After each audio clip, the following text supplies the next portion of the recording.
만리는 못 봐도 내 눈앞 백리는 내다보며 살자. 안녕하세요. 권선생의 명견 백리의 권선생입니다. 오늘 제목은 인플레이션, 디플레이션, 아이야 디야 뭐야 뭐야 라는 주제로 준비를 해봤습니다. 말 그대로 지금 현재 경제 상황이 인플레이션 상황인지 디플레이션 상황인지 뭐 이런 것들에 대해서 간단하게 대답 나눠보는 시간을 가질 텐데요. 그 전에 오늘의 여러 가지 금융 지표들을 한번 쭉 살펴보는 시간을 갖겠습니다. 이 금융 지표들을 살펴본 이유는 다른 게 아니라요. 이게 예를 들어서 뭐 투자의 북두칠성 같은 개념이라고 보시면 됩니다. 예를 들어서 사막에서 북쪽을 찾을 때 아무것도 없잖아요. 거기는. 그럼 어떻게 찾았습니까? 예전에는 그 북두칠성을 보고 길을 찾았다고 하더라고요. 어떤 투자의 의사결정을 내릴 때는 이제 현재 그 매크로 경제 상황이 어떤가 굉장히 중요하다고 생각을 합니다. 예를 들어서 뭐 지금 현재 주식시장은 어떻냐, 물가 지수는 어떻게 움직이고 있냐, 뭐 이런 것들 말이죠. 그래가지고 그런 것들을 좀 간단하게 투자의 북두칠성처럼 어떤 방향성이나 현재 상황을 제시해주는 그런 지표들을 조금 이제 같이 살펴보려고 해야 항상 모든 영상 서두에 이런 식으로 이제 그 지표들을 살펴보는 시간을 갖도록 하겠습니다. 먼저 S&P 500 지수를 보시겠습니다. 여기서 무엇을 보려고 하냐? 최고점이 뭐 3,393까지 갔다가 코로나가 터지면서 하락을 했어요. 말 그대로 진짜 뭐 거의 뭐 한 3분의 1 가량이 뭐 날아가 버렸는데요. 그 다음에 최근 들어서 쭉 이제 우상향하면서 회복되는 양상을 보여주고 있죠. 근데 보시면은 떨어진 거는 굉장히 이제 동사 자체가 가파르게 떨어졌는데 거의 V자 반등 가까운 형태로 반등이 나오다가 최근에는 이제 반등세가 좀 약해지고 있어요. 이게 무엇을 의미하냐면은 보려면은 일단 미국의 스탠스가 어땠냐 이걸 봐야 되는데요. 트럼프가 연준에 주문한 게 있어요. 그래서 연준 쪽에다가 이제 돈을 좀 풀어라, 금리를 내리고 돈을 풀어라 얘기를 했는데 그 돈이 풀리고 연준에서 이제 미국 회사채들을 매입하기로 하면서 이제 기업의 실적하고 상관없이 단기 반등이 나왔던 거라고 저는 보고 있고요. 그런데 이제 코로나가 좀 장기화되면서 실물 경제가 예상치만큼 따라오지 못하기 때문에 이제 보시면은 완전한 V자 반등은 이뤄내지 못하고 평탄해지는 게 보이시죠? 제가 사실 제일 걱정되는 부분은 이 부분이에요. 실제로 돈을 풀어서 경기는 부양을 시켜놨는데, 그러니까 부양을 시켰다기보다는 완전히 침체로 접어드는 거를 막아낸 거죠. 막아냈는데 그 다음에 그럼 실물 경제 따라올 것이냐, 요거는 조금 별개의 문제라고 생각을 합니다. 자, S&P 500은 이 정도로 보면 될 것 같고요. 다음은 달러 인덱스를 보겠습니다. 이게 이제 최근 1년간 달러 지수의 움직임입니다. 2월 20일, 20년 2월 20일 요때부터 시작해서 코로나 쇼크가 왔던 것 같아요. 그래서 단기적으로 쭉 내려갔다가 이제는 달러밖에 없다라는 걸 깨닫고 다시 쭉 완전히 달러가 올라간 모습을 보였다가 다시 달러 인덱스가 떨어지고 있죠.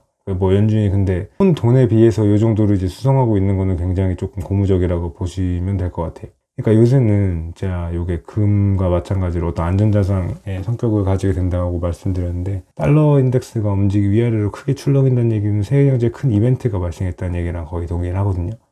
근데 보시면은 뭐 어느 정도로 안정기에 접어든 것 같긴 한데, 실제로는 돈을 많이 풀어서 떨어져야 되지만 지금 안전자산 선호 현상으로 인해서 어느 정도 그 수요가 들어오는 부분이 있어서 이 가치를 방어해준다라는 것이고요.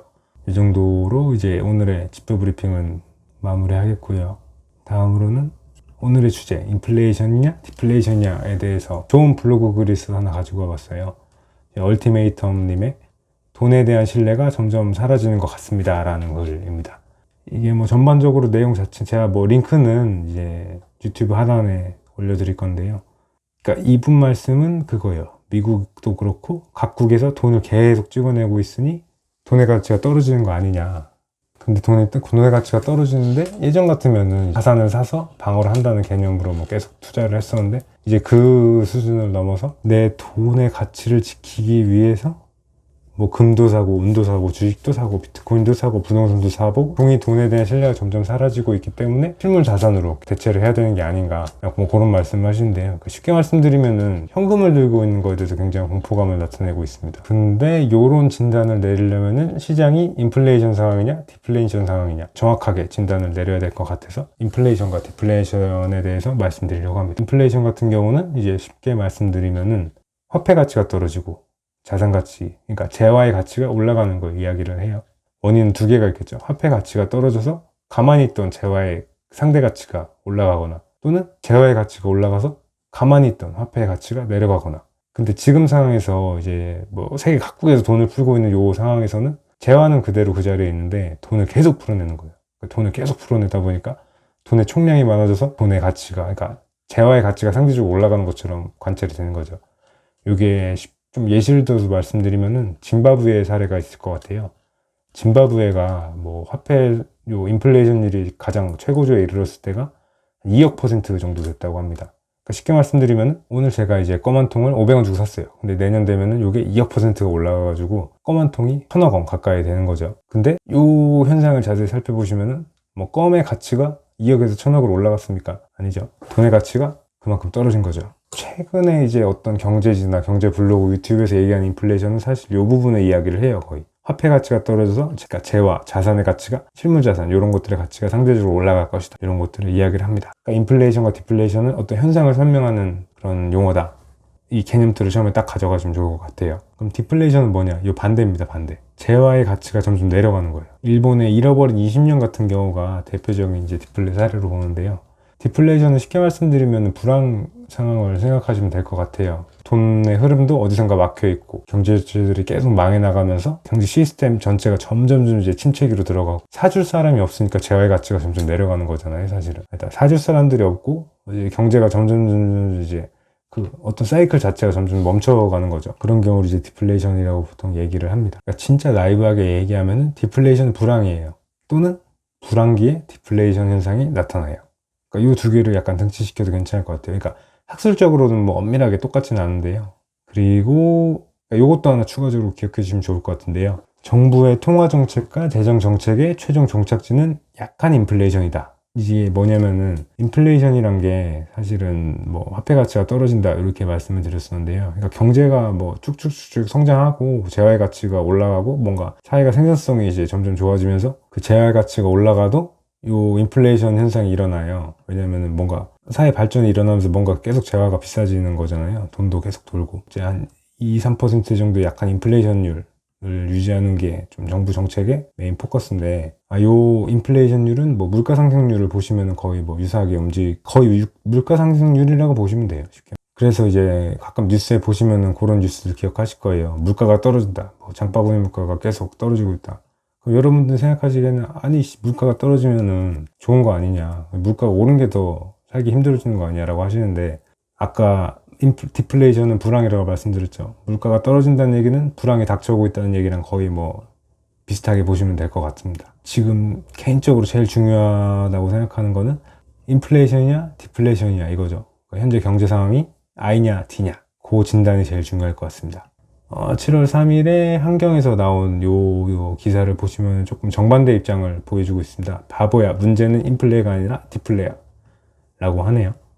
그래서 이 기사의 주요 내용은 그거예요. 지금 뭐 돈이 풀려갖고 유동성이 넘쳐서 그 유동성으로 인해서 부작용이 일어나는 것보다는 현재 눈앞에 닥쳐온 디플레이션을 막는 게 더 중요한 거 아닌가 그런 이야기들을 하고 있는데요. 그러니까 냉정하게 얘기하면 지금이 호황기라고 얘기할 수는 없을 것 같습니다.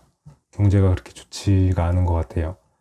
더군다나 이제 코로나라는 약간 전대문문의 그런 이벤트가 발생하면서 어떻게 보면 경제 사이클이 약간 멈춰선 느낌이 있어요. 지금 여기저기서 삐걱거리는 소리가 나고 있고 뭐 현대 3차 협력사나 뭐 이런 데 중에서는 조금 힘든 데 나오는 것 같더라고요. 구도 나온 데도 나오는 것 같고 참 이게 딜레마 같은 게 부동산 카페 같은 데 보시면은 지금 다들 뭐 인플레이션이다, 돈의 가치가 지금 썩어가고 있다, 지금 정반대잖아요 이 뷰들이. 그래서 저는 요거를 이렇게 정리해드리고 싶어요. 지금 현재는 디플레이션 상황인데 정부의 정책은 약한 인플레이션을 유도를 해야 된다. 그렇기 때문에 정부가 억지로라도 돈을 풀어서 약한 인플레이션 현상을 계속 이제 만들어내고 있는 것이다. 정부의 정책 의도는 이제 경제 주체들을 시키고, 그러니까 시장 플레이어들을 시키는 거죠. 시장 플레이어들 시키고 기존의 이제 산업 사이클을 계속 지켜나가야 되는 건데, 이게 지금은 거의 뭐 부동산 증시로 계속 유입이 되니 뭐 그런 부분들을 조금 우려를 많이 하는 것 같아요. 근데 뭐 사람들 생각이 다 비슷한 관계로 부동산으로 상당량의 자본들이 유입되고 있죠.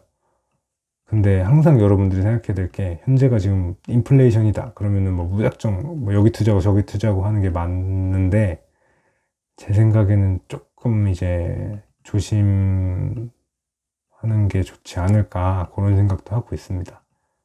여기도 보시면 기사에도 보시면 뭐 이 파티가 언제까지 계속될 것인가, IMF는 코로나19 재유행으로 부풀려진 자산 가격이 급락할 수 있다는 경고를 내놓았다. 뭐 이런 식의 얘기를 하잖아요. 근데 지금 주가 지수들도 그렇고 지금 완전한 V자 반등이 나오지는 않았어요, 사실. 그래서 약간 지금 급락하기 직전 고 수준에서 계속 횡보하고 있는 모습을 보이고 있는데 아마 2, 4분기 실적들이 나오기 시작하면 지금 대부분 기업들이 아마 썩 좋지는 않을 거라는 말이에요. 근데 그 부분들이 조금 확인이 되고 시장에서 이게 약간 어닝 쇼크다 라고 받아들이면 주가 지수가 떨어지고 아마 부동산도 같이, 그러니까 단기적으로 충격을 받을 염려가 있습니다. 근데 서울 부동산 같은 경우에 워낙에 지금 공급량이 부족한 상황이라서 사실 뭐 그렇게 드라마틱한 급락이 나올 것 같지는 않은데요. 조심해서 나쁠 건 없다 라고 그런 말씀을 드리고 싶습니다. 그래서 오늘은 지금 블로그글 하나 그리고 기사 하나 이렇게 소개를 해드렸는데요. 여러분들이 계속 이제 생각해 주시면 좋을 게 지금 경제가 디플레 상황이냐 인플레 상황이냐 요 부분을 조금 생각을 해 주셔야지 내 포지션을 어떻게 가져갈 것인가 요거에 대한 해답을 얻으실 수가 있어요. 자, 오늘은 여기까지 하겠습니다. 권 선생의 명견맹리 구독과 좋아요 부탁드립니다. 감사합니다.